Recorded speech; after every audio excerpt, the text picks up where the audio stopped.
이 마스크는 쓰셔도 되고 안 쓰셔도 됩니다.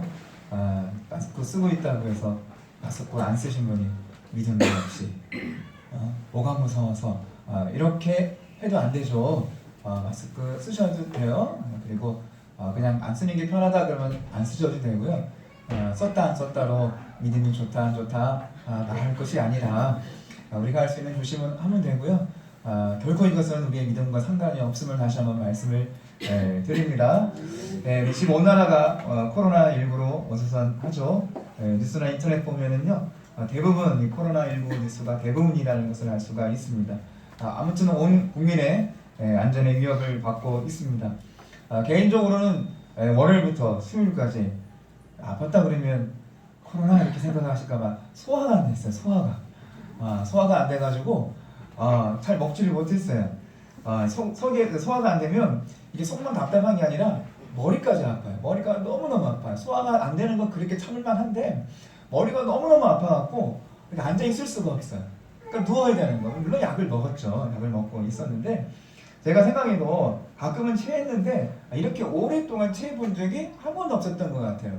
이게 머리도 아프고 이게 또 오랫동안 아프다 보니까는요, 별 생각들이 다 드는 거예요. 그냥 먹어도 약을 먹어도 여전히 속이 밖에 크게 더부룩하거나 그런 건 아니에요. 그런데도 이상하게 머리가 아프고, 일단은 저는 제 몸을 알잖아요. 저는 한 끼를 안 먹으면은 배가 엄청 고프거든요. 그러니까 아침을 먹고 한 10시 반만 되면 일단 배에서 소식이 와요. 먹어야 되지 않겠느냐 이렇게 소식이 오는데 전혀 이런 게 없어요. 배고프지가 않는 거예요. 하루에 한 끼 정도를 겨우 먹을까 말까 할 정도였어요. 근데 머리가 계속 아프니까 별 생각이 다 들죠. 이런 상황에 또 병원에 갈 수도 없고, 그러니까 아침 일어나면 제가 해야 될 기본적인 일, 그냥 새벽기도 갔다 와서 이게 앉아있기가 너무너무 힘드니까 그냥 계속 누워 있었어요. 물론 두통약도 먹었는데 그래도 몸이 아픈 거예요. 아무튼 이제 그게 월요일 그렇게 되고, 이제 화요일에는 제가 이제 치과를 다녀와서 또 하루 종일 있었고, 그 다음날 수요일이 됐어요. 새벽기도 갔다 와서 또 하루 종일 머리가 너무 아픈 거예요. 계속 이제 누워 있었어요. 잠도 그렇게 또 오더라고요. 수요 예배를 갔죠. 수요 예배를 또 와서 이제 찬양을 이렇게 앞에서 인도를 하는데 너무너무 머리가 멍한 그런 상태. 그래서 찬양하고 예배를 드리고 그리고 집에 다시 돌아갔어요. 그리고 또 누웠어요. 누우면서 제가 이제 아내 농담 반 진담 되겠다고, 제가 여태까지 아파갖고 몸이 아파갖고 예배를 쉬어본 적이 없거든요.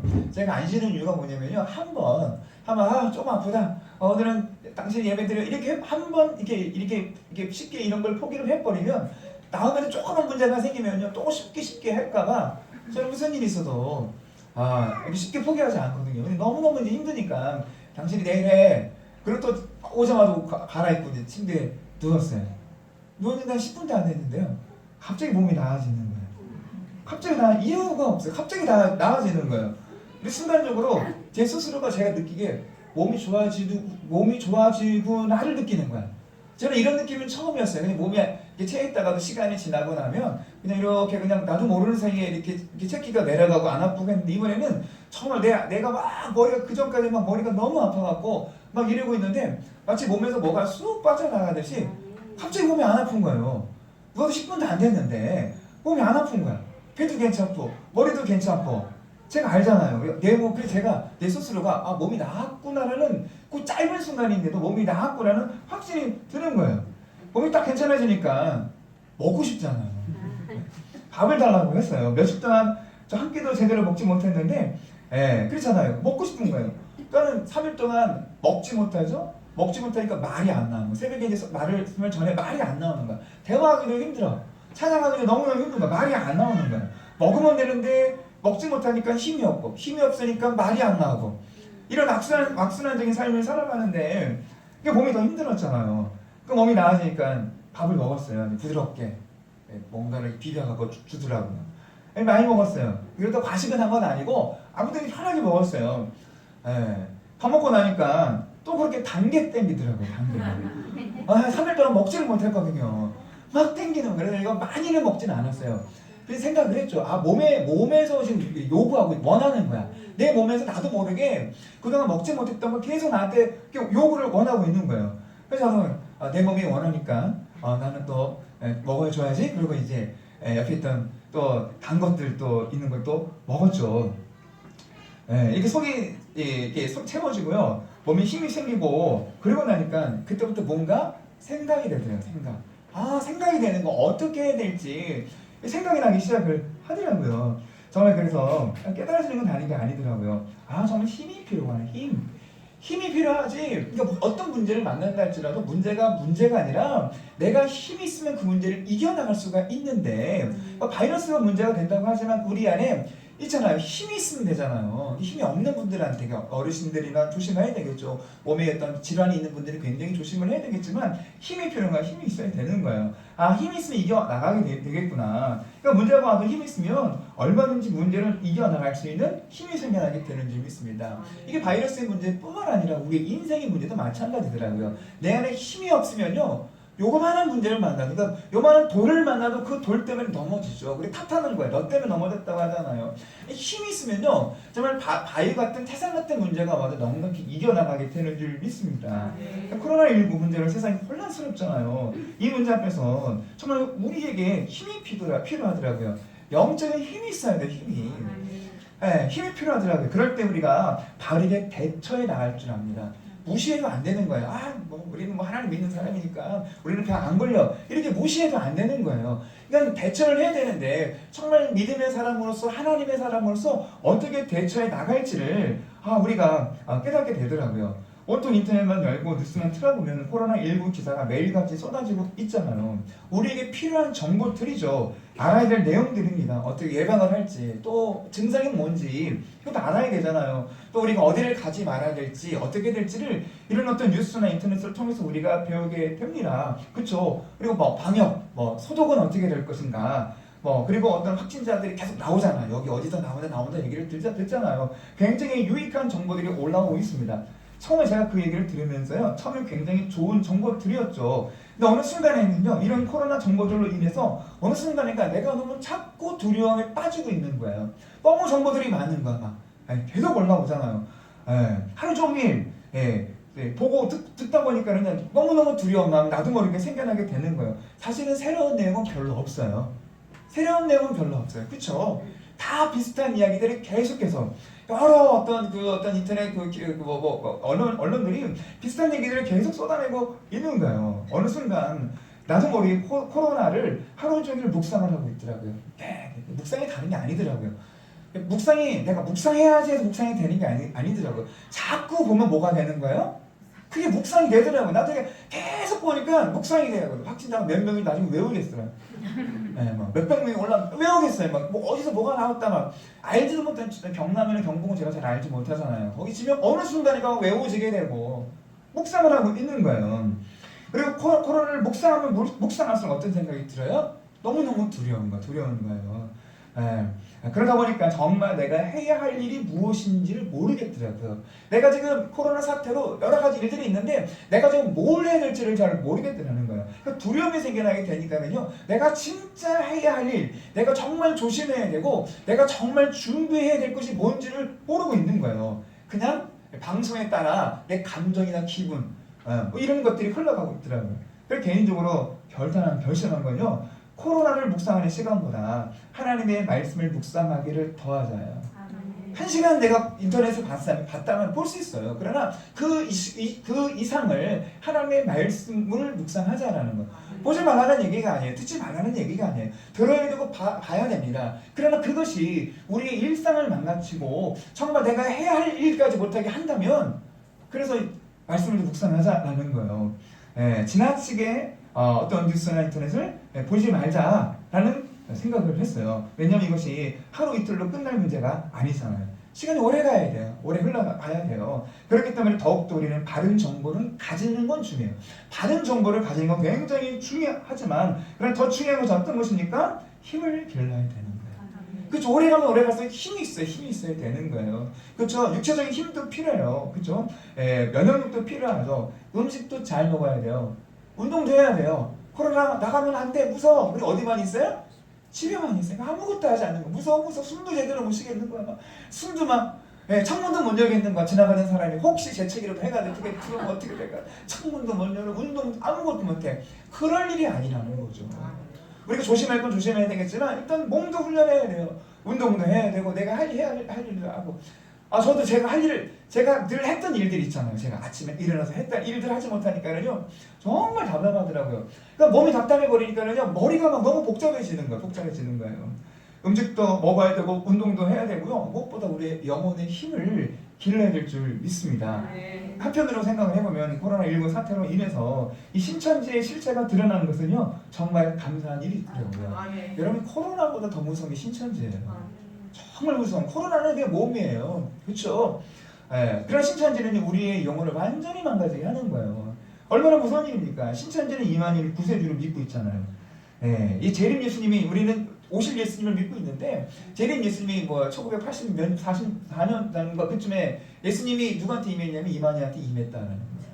자기한테 임했다는 거예요. 그래서 자기가 구세주라는 거예요. 성경을 자기만 풀 수 있다고 얘기를 해요. 요한계시록을 비롯해서 성경은 자기가 푼다고 얘기를 합니다. 그래서 이 신천지는요 하나님의 말씀을 믿는 게 아니라 이만희가 풀어놓은 교리를 믿고 있는 거예요. 우리는 말씀을 믿어요. 말씀을. 우리 그래서 이 말씀을 믿는 거지. 근데 그들은 이만희가 풀어놓은 교리를 믿고 있어요. 그 교리는 자꾸 바뀌게 되더라고요. 그래서 신천지는 육체 영생을 믿고 있어요. 육체. 내가 죽기 전에 나는 영생한다. 내 몸은 죽기 전에. 두려움이 되게 두려운 거예요. 예수 믿는 사람은 죽음은 두려운 게 아닌데 육체 영생을 믿고 있어요. 그리고 요한계시록에 보면 14만 4천 명의 이야기가 나오게 되어 있는데 이 14만 4천 명 하나님 나라가 시작이 된다고 믿어요. 14만 4천 명이 채워지면 이 땅에 하나님 나라가 이루어질 거고 가장 그 중심이 과천이라고 얘기를 하고 있어요. 자기들의 육체는 죽지 않는 영원한 삶을 살고 있다라고 이야기를 합니다. 그래도 어느 순간 신천지가 14만이 넘었잖아요. 지금 한 25만, 29만 이렇게 얘기를 하고 있는데 그러니까 이들의 교리가 바뀌기 시작을 합니다. 우리가 이제 뉴스를 통해서 많이 들어봤죠. 교리가 바뀌기 시작해 14만 4천 명 모여야 된다 이렇게 얘기를 했는데 14만 4천 명이 넘어버리는 거예요. 그랬더니 이 사람들이 어떻게 교리가 바뀝니까? 14만 4천 명 안에 들어가야 되는데 왜 14만 4천 명 안에 들어가야 되냐면 14만 4천 명은 이제 하나님 나라가 이루어지게 되면 14만 4천 명은 왕이 된대요. 그럼 14만 4천 명이 들지 못했던 이 사람들은 뭐가 되느냐? 그냥 백성이 되는 거야. 백성. 그래서 왕 노릇하고 그 백성들을 다스리기 위해서는 그래 내가 14만 4천 명 안에 들어가야 되는데 이 14만 4천 명 안에 들어갈 수 있는 방법이 뭐냐면 전도하는 거, 헌금하는 거. 각서 쓰잖아요. 전재산. 신천지. 어느 분이 신천지를 한 2번인가 3번인가 갔다 오신 분이 있어요. 얘기를 들어보면 가면 정말 앞에서 말씀하신 목사님 너무 순박하게 보이는데 그리고 막 돈 욕심도 없어 보이는데 그렇게 깨끗하고 돈 욕심 없이 막 그렇게 얘기를 한대요. 왜냐면 이제 신천지들이 이 기성교회를 유혹을 할 때 교회 비리 같은 거 계속 얘기를 하잖아요. 안 좋은 거 나쁜 것들을 얘기를 하잖아요. 근데 아무튼 14만 4천 명이 넘어섰다 보니까 이제는 헌금해야 되고 그냥 전도해야 되는 거예요. 전도해야 거기 들어가는 그게 되는 거예요. 우리가 알죠? 전도하지 못하면 벌금도 물었다고 하잖아요. 얼마 물었어요? 1인당 110만 원씩. 110만 원씩 벌금을 내는 거야. 그런데도 그걸 내고 내가 전도를 못했으니까 그래서 막 구원이 공짜냐 어떻게 구원 공짜로 받을 수 있느냐 전도해야 된다 전도하지 못해서 돈이라도 내야 된다 그래서 110만 원씩 거서 다 냈대요. 그리고 이제 그러면 전도 많이 한 사람한테 이제 상금을 주겠다고 3등 몇십만 원 2등 몇십만 원 1등 누구예요? 이만희 수십억 걷어갖고 자기가 다 가져간다고 이런 얘기. 그러니까 거기서 또 약간은 이제 난리가 났었다는 얘기를 이제 우리 뉴스를 통해서 들었습니다. 아주 무서운 집단이라는 것을 알 수가 있어요. 위정교회가 있다고 합니다. 이건 되게 놀랍더라고요. 위정교회가 있는 교회랑 똑같은 거예요. 대한예수교 장로회. 그리고 거기 있는 목사님도 똑같아요. 저희가 가지고 있는 일반 기성교회 그리고 이단이 아닌 그런 교단에 속해 있는 거기서 신학교에서 공부를 하고 그리고 그 교단에 가입을 해서 저희는 온전한 교단이 있잖아요. 똑같이 가입을 하는 거예요. 그러니까 모르는 거 우리도 모르는 거예요. 무섭죠. 그러면서 가르치는 건 신천지 교리를 아주 희석해서 가르치고 어느 순간인가 그 가운데 신천지가 될 만한 사람을 뽑아다가 가다가 이제 빼다가 진짜 신천지 바꾸는 그런 작업들을 하게 된다고 합니다. 이들의 전도 방식이 기존 교회를 공격을 했다가 너무 이 교회들이 방어를 잘하잖아요. 그러니까 이제는 일반 사람들을 접근을 해서 전도를 하는데 이게 또 먹히는 거예요. 똑같이 하는데 근데 이 일반 사람들은 신천지에 대한 거부감이 없는 거예요. 뭔지를 알고요. 교회나 신천지랑 똑같이 생각을 하게 되는 거예요. 거부감 없이 이렇게 받아들이고 있어요. 근데 이번 코로나19로 인해서 전 국민이 욕을 먹고 있잖아요. 그렇죠? 그리고 그동안 기독교에서 계속 신천지를 알리고 싶었어요. 사람들한테. 이거 무서운 거다. 이거는 이단이다. 이건 나 아무리 얘기를 해도요. 이건 뉴스에 내줘도 내면은 바로 공격이 들어와가지고 그죠? 명예훼손이다 해가지고 법적으로 그 사람들 돈이 엄청 많잖아요. 그 알리지를 못하고 있죠. 근데 이제는 지상파 방송을 통해서도 온 언론들이 다 코로나 이야기를 하는데 결국은 누구 이야기를 하고 있는 거예요? 신천지 이야기를 하고 있는 거예요. 정말 이거는 우리가 할 수 없는 일들을 어느 다른 방법으로는 하나님께서 이들의 실체를 완전하게 드러나게 하시는데 정말 코로나보다 무서운 건 이 신천지의 일인데 정말 우리가 더 깨어 있어야 되겠다. 그리고 이단에 빠진 영혼들을 위해서 정말 기도해야 되겠다. 한편으로 얘기해요. 신천지에 돌아온 사람들이 갈 교회가 없다라는 거야. 너무너무 이들이 속이는 데 능하다는 거야. 거짓말, 속임수. 이들의 말을 믿을 수가 없는 거야. 기독교에서도 받아주기가 너무 어려운 거예요. 이들의 영혼들을 위해서 우리가 기도해야 될 줄 믿습니다.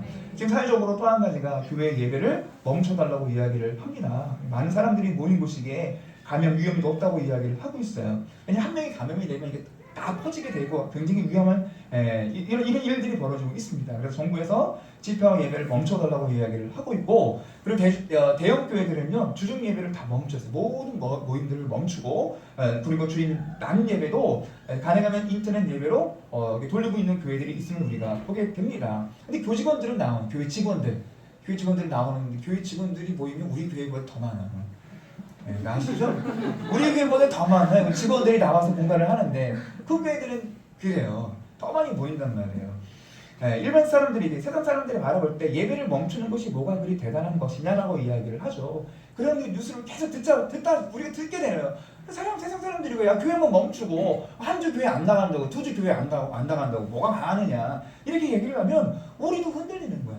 왜 흔들리냐면요, 뭐가 뭔지를 모르니까 우리가 흔들리는 거예요. 믿지 않는 사람들 입장에서 보면 틀린 말은 아니기 때문에 그렇습니다. 우리도 물론 굉장히 조심을 해야 되겠죠. 그럼 우리는 이 예배에 대해서 어떻게 생각을 해야 될지, 어떻게 해야 되겠습니까? 해야 되나 말아야 되나 이런 고민이 들더라고요. 그러면서 생각이 드는 것이 이번 기회를 통해서 우리의 믿음을 제대로 점검할 수 있는 귀한 계기가 되기를 원합니다. 그렇잖아요. 코로나에 대한 소식을 너무 많이 접하다 보니까 내가 하나님을 믿는 사람인지 한두 가지가 헷갈리는 거예요. 내가 하나님을 믿는 사람인지, 내가 정말 믿음을 가지고 있는 사람인지 라는 생각이 들 정도예요. 특히 신천지 얘기를 너무 많이 막 얘기를 하는 거예요. 신천지 그 사람들 하는 얘기 무슨 얘기예요? 하나님이 도와주셨다, 예수님이 도와주셨다 이런 얘기를 하는데 저 머리가 더 복잡하게 되는 거예요. 그들도 하나님 얘기하고 예수님 얘기를 하고 있는데 분명히 그들은 거짓이고 이단이잖아요. 그러다 보니까 정말 내가 믿는 하나님이 어떤 하나님이신가, 나는 어떤 하나님을 믿고 있는지를 다시 한번 우리가 말씀을 통해서 점검해 나가기를 원합니다. 그래서 우리는 내가 믿는 하나님 앞에 어떤 자세로 예배를 드리고 있었나를 살피는 거예요. 나는 어떻게 예배를 드렸지 그동안. 그리고 우리가 어떻게 예배를 드릴지를 알게 되죠. 나는 어떻게 하나님 앞에 예배를 드리고 있느냐. 예배를 드려야 된다, 말아야 된다, 한 주 쉰다고 해서 뭐 하나님이 안 계시냐 이런 얘기들을 굉장히 많이 하잖아요. 결론적으로 말씀을 드리자면 우리는 예배는 쉴 수가 없어요. 예배를 쉬는 게 아니에요. 우리는 어떤 장소이든 간에 예배가 쉼이 있어서는 안 되죠. 우리가 혹시 공동체 모임에 못 나올 수 있어요. 그래도 예배는 멈추는 게 아니라는 거예요. 못 나올 수 있어요. 그래서 예배는 멈추는 게 아니죠. 그래서 하나님께 드리는 예배는 쉬어서는 안 됩니다. 근데 우리는 어떻게 생각합니까? 교회를 못 나오면 곧 예배를 안 드리는 거, 예배를 안 하는 것이라고 우리가 생각을 해요. 예배는 어디서만 드리는 거예요? 주로 여기 와서만 예배를 드린다고 생각을 하고 있는 거예요. 어떤 큰 교회에서는 인터넷 예배를 드릴 수밖에 없는 상황이 돼버린 거예요. 이럴 때 어떻게 하나님 앞에 예배할지를 소개하는 것을 제가 들어봤어요. 그 교회는 되게 거의 한 10,000명이 넘는 교회예요. 그러니까 어떤 그 학교를 학교를 예배처럼 삼고 있는데요. 학교에 피해를 주기면 안 되니까 이게 멈췄어요. 그리고 우리는 그 학교 쓰지 않겠습니다. 학교에서 와서 예배를 드리라고 얘기하는데, 근데 교회 쪽에서 먼저 우리는 그 학교를 쓰지 않겠습니다. 혹시 한 사람이라도 확진자가 나오면 학생들이 공부를 하고 해야 되는데 할 수가 없게 되잖아요. 학교를 멈추고, 그리고 이제 우리식으로 얘기하면 교육관 같은 데서, 근데 교육관도 엄청 커요. 거기도 한 수백 명 모일 수 있는 장소야. 그런데 이제 1만 명이 넘다 보니까는요, 수백 명이 감당이 안 되잖아요. 수백 명은 예배 드리는데 나머지 분들은 예배를 드릴 수가 없잖아요. 그래서 이제 교인들에게 가정에서 예배를 드릴 수밖에 없는 상황이 돼버린 거예요. 그럼 어떻게 가정에서 어떻게 예배를 할 것이냐? 인터넷을 보고 이제 예배를 드려야 되잖아요. 그러니까 아침 일찍 일어나서 주일날 입고 나오는 옷을 똑같이 갈아입고 집에서 이렇게 하라는 거예요. 그래서 거룩한 마음으로 인터넷을 통해서 예배를 하는 거예요. 절대 화면을 보고 예배를 드리니까 간식 먹으면서 뭐 비디오, 영화 보듯이 비디오 보듯이 그런 식의 예배가 아니라는 거예요. 여러분 설교 한 편 듣는 게 예배가 아니에요. 와, 주일을 못 나갔으니까 오늘 내가 설교 한 편 들어야지. 설교 딱 듣고 나서 오늘 예배 드렸는데 이게 예배가 아니라는 거예요. 그렇죠? 우리 하나님 살아계시기에 신령과 진정한 모습으로 하나님 앞에 나가야 될 줄 믿습니다. 그게 여기가 될 수도 있어요. 근데 상황이 여건이 안 돼서 집에서 예배를 드릴 수도 있어요. 그러나 똑같이 예배 시간 전에 집에서 기도하는 거예요. 온 가족이 모여서 기도하는 거예요. 그렇죠? 기도하는 거예요. 상황이 안 되잖아요. 그렇죠? 그리고 똑같이 찬양하는 거예요. 소리내어 찬양하는 거예요. 함께 기도할 때 함께 기도하는 거예요. 말씀을 들으면서 함께 말씀을 나누는 거예요. 그리고 하나님께 드릴 예물을 하나님 앞에 예물을 드리는 거예요. 그리고 우리가 인터넷으로 예배할 수밖에 없는 상황이 올 수도 있죠. 이럴 때 우리 마음과 생각, 우리의 자세가 정말 하나님의 말씀을 묵상하며 정말 보이지 않는 하나님이시지만 어디든 계시는 그 하나님 앞에 정말 믿음으로 드리는 예배가 되어야 될 줄 믿습니다. 우리가 코로나 때문이 아니더라도요, 평상시에 특별한 문제로 인해서 교회를 나오지 못하는 상황이 벌어지죠. 우리가 어떻게 생각해요? 오늘 이 상황 때문에 난 어쩔 수 없어 교회를 못 나가는 상황이 됐구나. 그래서 집에서 쉬어야지. 그리고 무슨 생각이 들어요? 시간이 많이 남으니까 청소나 해야지, 빨래나 해야지. 이런 시간에 못 나가게 됐으니까 어차피 못 나가게 된 거 그냥 가족 여행이나 가야지. 이런 식의 예배가 돼서는 안 된다는 거. 혹시 우리가 못 나올 수 있어요. 그럴 때 어떻게 해요? 똑같은 마음으로 하나님 앞에 있는 모습으로 가정에서 예배하는 거예요. 예배할 수 있는 거예요. 우리가 이 하나님을 믿기 때문에 그렇습니다. 여러분 이 코로나보다 더 어려운 상황이 올 수도 있잖아요. 그렇죠? 그럼 우리의 말씀을 사모하는 사람들입니다. 예배를 사모해요. 예배를 하나님 앞에 드려지는 거. 이 사모하는 이 마음이 우리 가운데 있기를 원합니다. 그래서 오히려 아무도 예배하지 않는 그곳에서 더 큰 하나님의 임재를 경험하는 예배를 드릴 수 있는 거예요. 이렇게 드려야 됩니다. 여러분 정말 그러더라고요. 1세기 때는 정말 핍박 때문에 이렇게 모여서 예배를 할 수가 없었잖아요. 어디서 예배 드렸어요? 지하에서 모여서 예배를 드렸단 말이에요. 그때는요, 코로나가 무서운 게 아니라요, 내가 예수 믿는 거 밝히게 되는 그냥 사사하게 죽게 돼 있는 거예요. 끓는 속에 들어가게 돼 있는 거예요. 그러니까 이 핍박을 피해서 지하로 들어갔잖아요. 들어가서 뭐 했어요? 쉬었어요? 아니죠. 그 자리가 어떤 자리였어요? 더 큰 하나님의 은혜와 능력을 경험하는 자리를 우리가 알 수가 있습니다. 그럼 이 예배의 밤 잃어버리면 안 돼요. 그러지 않으면요, 너무 우리가 예배가 가벼워지는 거예요. 그리고 예배가 그냥 내 마음대로 되는 거예요. 내가 하문하고 우리는 그래서 한 날을 고집하지 않아요. 한 날을 고집하지 않습니다. 로마서 12장 1절 이렇게 말씀해 주고 있어볼까요? 그러면 형제들아, 내가 하나님의 모든 자비하심으로 너희를 권하노니 너희 몸을 하나님이 기뻐하시는 거룩한 산 제사로 드리라. 이는 너희 드릴 영적 예배니라. 아멘. 우리가 드리는 영적 예배, 매일의 삶 속에서 하나님께 드려지는 예배. 여러분 우리가 모이는 공동체의 교회가 되지, 흩어진 교회가 되는 거예요. 여러분의 가정에서 그런 예배를 정말 잘 드리는 사람은 우리의 가정에서 하나님 앞에 드려지는 삶을 살아가는 거예요. 내가 재물이 되는 거, 내가 재물이 되는 예배하는 삶을 살아가는 거예요. 우리의 일상이 예배하는 삶이 됩니다. 내가 죽어지는 게 예배잖아요.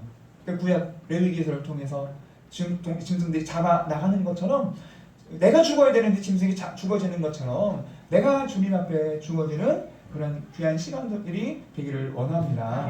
여러분 가정에서 내가 죽어지는 예배자의 삶을 살아가는 거예요. 그리고 한 날을 기억하여 함께 모여 공동체 예배를 드리죠. 우리는 주일을 약속하고 기억하고 이 자리에 나와서 예배를 드립니다. 이 주일도 날이 아니라 하나님을 기억하는 거예요.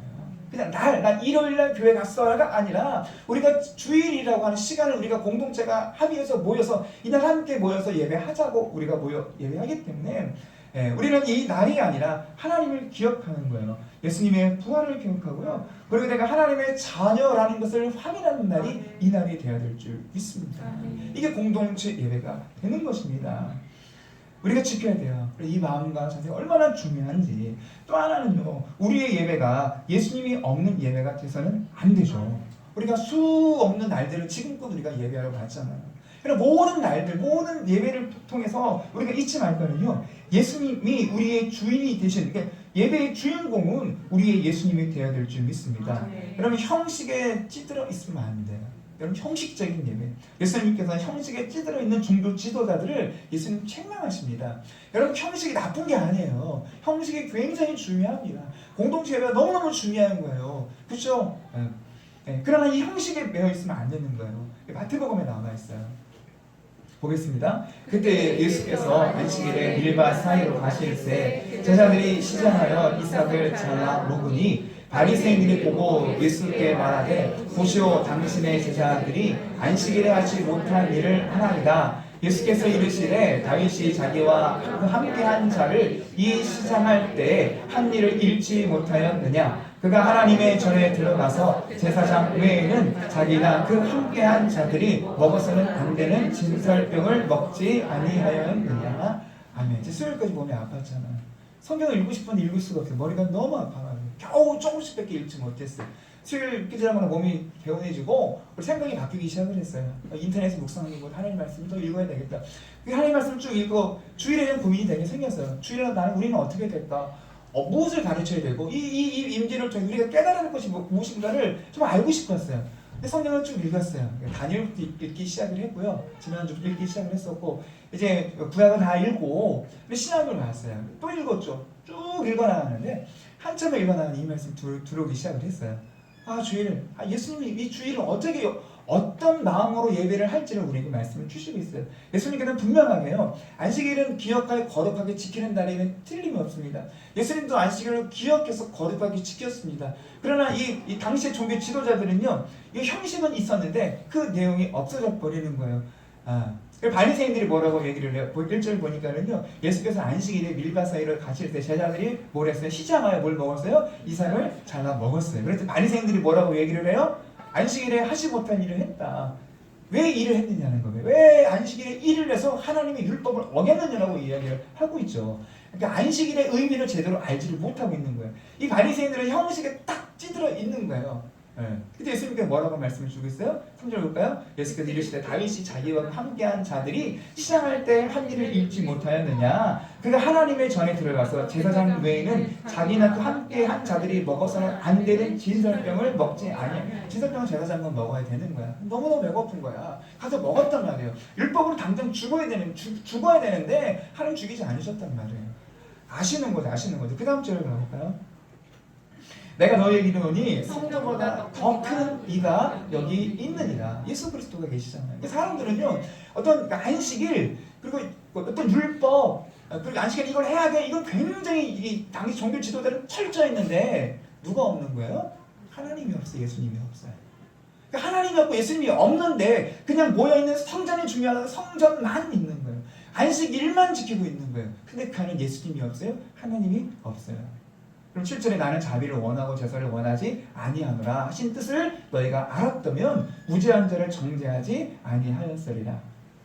이 사람들은 정죄하는 일에 바빴죠. 뭔가 조금만 잘못하면 뭔가 잘못됐어. 하나님의 마음을 알지 못하는 거예요. 예수님의 마음을 알지 못하고 있는 거예요. 그렇다고 예수님께서 제사를 무시하고 예배를 무시하는 게 결코 아님을 우리가 알게 됩니다. 그런데 8절에 뭐라고 말씀해 주겠어요? 인자는 안식일의 주인이라 하시니라. 야, 네가 다 해도 주님 잃어버리면 그건 형식이야. 네가 뭔가 우리 세상이 지금 교회를 얘기하는 교회에서 뭔가를 다 한다 할지라도 뭔가를 열심히 한다 할지라도 주님을 잃어버리면 그건 형식이야. 한 사람 한 사람이 예배적으로 하나님 부르시기를 원하시잖아요. 우리 마음에 주님을 잃어버리면 그건 형식일 뿐이라는 것을 우리 주님 말씀해 주시고 있습니다. 안식일 주일 기억하여 거룩하게 지켜야 될 줄 믿습니다. 그러나 이 주일 정말 우리 주님이 주인이 되시는 우리 주일이 되어야 될 줄 믿습니다. 예수님께서 주일 예배를 가벼이 여기시는 것이 아님을 알게 되죠. 하나님의 마음을 알고 드려지는 예배가 되기를 원합니다. 형식만 남아있는 예배는요, 하나님 받지 않는 예배이죠. 지난주 말라기서를 통해서 말씀을 주셨잖아요. 형식을 잃어버린 제사를 드리고 있었잖아요. 그래서 하나님께서 뭐라고 말씀을 주고 있어요? 차라리 누군가 와가지고 성전의 문을 닫아버렸으면 좋겠다. 사람들은 오는 거예요. 예배를 제사를 드린다고 오는 거예요. 하나님은 이런 형식적인 예배. 왜 형식인 거예요? 그러니까 하나님 앞에 막 뭔가를 제대로 안 해서요. 예물을 표면적으로는 제물을 제대로 드리지 못했어요. 눈 먼 거, 저는 거 드렸어요. 그래 그들의 일상의 삶은 어떤 삶이었어요? 핍박하고 무시하고 일상의 삶이 안 되는 거야. 그리고 제물만 갖다 드리는 거야. 일상의 삶이 안 되면서 제물을 갖다 드리다 보니까 어떤 제물을 드리는 거예요? 온전한 예물을 드리지 못하고 있는 거죠. 이 예배를 통해서 하나님은요, 차라리 성전의 문을 닫아버렸으면 좋겠다고 말씀을 주시고 있어요. 형식만 남아있는 예배라면요, 한 주를 쉬든 두 주를 쉬든 그 고민할 문제가 아니에요. 우리가 형식만 있다 그러면 한 주가 문제, 한 달도 쉴 수 있어요. 그러나 우리는 형식만 남아있지 않죠. 우리의 예배는 정말 예수님이 주인 되는 예배가 되어야 될 줄 믿습니다. 우리가 정말로 주일에 예배할 수 없는 상황이 올 수도 있죠. 이럴 때 우리가 이 예배의 정신을 잊으면 안 됩니다. 예배의 자세를 잊으면 안 돼요. 어떻게 내가 하나님 앞에 예배를 드릴지, 교회를 못 나올 상황이라는 걸 주님 아시잖아요. 그러면 내가 있는 자리에서 우리 예배한다고 하면 어떻게 예배를 할지, 어떤 마음으로 예배를 해야 될지 다시 한번 주님을 기억하며 정말 예배하는 한 사람의 예배자가 되기를 원합니다. 그래서 이 공동체 예배를 통해서 훈련이 돼야 돼요. 그렇잖아요. 여기서 훈련이 안 되면 어떻게 개인적인 예배를 할 수가 있겠습니까? 여기 훈련하는 거 어떻게 하나님 앞에 예배를 좀 배우고 훈련하고, 또 내가 연약할 때 또 공동체 예배를 통해서 내 믿음이 살아나고, 그럴 때 우리가 가정에 돌아가서 우리가 진정한 예배를 드릴 수가 있는 거예요. 그러니까 공동체 예배를 잘 드린 사람이 결국은 개인의 예배를 드릴 수가 있는 거예요. 우리는 거꾸로 해요. 모임에 그게 뭐 중요하냐. 나 혼자 그냥 경건의 시간을 잘 가지면 되지. 이 사람이 이단에 빠지기 쉬워요. 나 혼자 안 되더라고요. 정말 이번 코로나19의 일로 인해서 더욱더 우리의 믿음이 견고해지는 시간이 되기를 원합니다. 내가 어떻게 하나님 앞에 믿음으로 반응하는 삶을 살아가야 될지, 코로나로 우리가 조심할 일은 철저하게 조심해야 되겠지만 너무 불안하거나 두렵고 떨고 두려워해서만 안 되겠더라고요. 그럼 내가 뭘 해야 될지를 몰라요. 어떻게 믿음의 삶을 살아내야 될지를 모르더라고요. 무엇보다 이 일을 통해서 내 믿음이 정말로 군중심리에 의한 믿음이 아님을 우리 스스로가 증명하는 시간이 되기를 원합니다. 많은 사람들이 교회 다니니까 나도 그냥 거기에 쓸려 다니는 거야. 드러나더라고요. 문제 보면요, 내 믿음에, 누군가를 정죄하는 얘기가 아니라, 판단하라는 얘기가 아니라, 이런 일들이 벌어질 때마다 내 믿음이 무엇인지가 이렇게 드러나게 되어 있는 거예요. 진짜 보석은요, 진흙 속에 들어가서도 빛나는 게 진짜 보석이 되는 줄 믿습니다. 우리의 믿음이 보석 같은 믿음이 되기를 원합니다. 어떤 상황 가운데 있을지라도 하나님을 잃어버리지 않고 정말 하나님을 그 믿음이 빛나는, 믿음의 반응을 하는 증명하는 시간이 되기를 원합니다. 혹시나 형식적인 예배자가 우리가 아니잖아요. 그렇기 때문에 형식적인 예배자가 아니기에 이 위기 속에서 더 하나님 앞에 나가기를 원합니다. 여러분이 있는 자리에서, 이게 되게 무서운 얘기예요. 내가 있는 자리에서 하나님 예배 드리길 원합니다. 여러분 자꾸 하나님 앞에 거짓말하면 안 돼요. 있는 자리에서 예배를 한다고 했으면 예배를 해야 되는 거예요. 근데 자꾸 우리 그 말로 그러는 거예요. 내가 그냥 있는 자리에 예배할게요. 못 나가니까 제가 이렇게 예배를 할게요. 아니더라고요. 정말로. 그래서 내 믿음이 어떤지를 다시 한번 점검하는 시간이 되기를 원합니다. 내가 믿음의 사람이기에 이 어려운 때 더욱 기도의 자리를 세워나가기를 원합니다. 그래서 큰 교회들은 지금 정말 예배를 드리고 싶어도 예배를 드리지 못해요. 어떤 교회는 교총 건물에서 예배를 드리고 있는데 성도가 확진자가 나오는 게 아니라 그 건물에 확진자가 나와버렸대요. 건물이 폐쇄가 돼버린 거야. 거기를 예배를 드릴 수가 없는 거예요. 드리고 싶어도 드리지 못하는 상황이 정말 오더라는 거죠. 근데 작은 교회는 그래도 이점이 있잖아요. 이때 우리가 할 일이 뭐예요? 기도하는 거예요. 하나님 예배가 세워지고, 그냥 모임이 아니라 정말 진정한 예배, 진짜 주님이 받으시는 예배들이 이번 기회를 통해서 세워지기를 원합니다. 저희는 그래서 새벽기도 하고요, 수요일날 하고 금요일날 모여서 기도하면 많은 분들이 모이잖아요. 지금처럼 이렇게 둥텅 앉으시면 돼요. 우리 가리는 더욱더 모여서 기도하는 자리. 그래서 우리가 정말 조심해야 될 건데, 사실 교회가 아니에요. 교회 모이면은 이렇게 많은 사람들이 퍼질까봐 이렇게 두려워. 진짜 조심해야 될 건요, 우리 한 사람 한 사람이 가정에서 또 우리 삶 속에서 정말 나가서 어디를 가야 될지 이거 조심을 해야 되거든요. 근데 이거는 고민을 안 하고 마치 교회에 나가면 문제가 생길 것처럼 하는데, 정말 우리가 개인적으로 정말 조심해야 될 건 조심해야 되겠지만, 그러나 더욱더 우리가 영적으로 뜨겁게 회복되는 시간이 되어야 될 줄 믿습니다. 코로나19 때가 딱 지나고 나면요, 정말 우리의 믿음이 성장하는 거예요. 더 뜨거워지는 거예요. 온전히 하나님 앞 예배가 무엇인지를 더 바르게 하고, 정말로 우리가 지금 나오는 이 자리도 하나님이 기뻐하시는 자리로 만들어 가야 될 줄 믿습니다. 왜냐하면 우리가요, 그렇잖아요. 막 교회에 모였단 말이에요. 교회에 모인 게 예배가 전부가 아니잖아요. 우리가 너무 단순하다 보니까 미련한 거죠. 교회에 나온 게 예배라고 생각해서 나와서 아무것도 안 하는 거예요. 나와서 우리 마음을 드리고 영혼을 드리고 온 힘을 다 주님 앞에 예배를 해야 되는데, 나온 게 예배가 아니잖아요.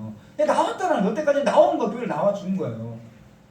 네, 더욱더 이 자리가 하나님 기뻐하시는 자리로 만들어가야 될 줄 믿습니다. 세워나가야 돼요. 정말 더 뜨겁게, 더 정말 주님 예배하는 시간이 되기를 원하고요.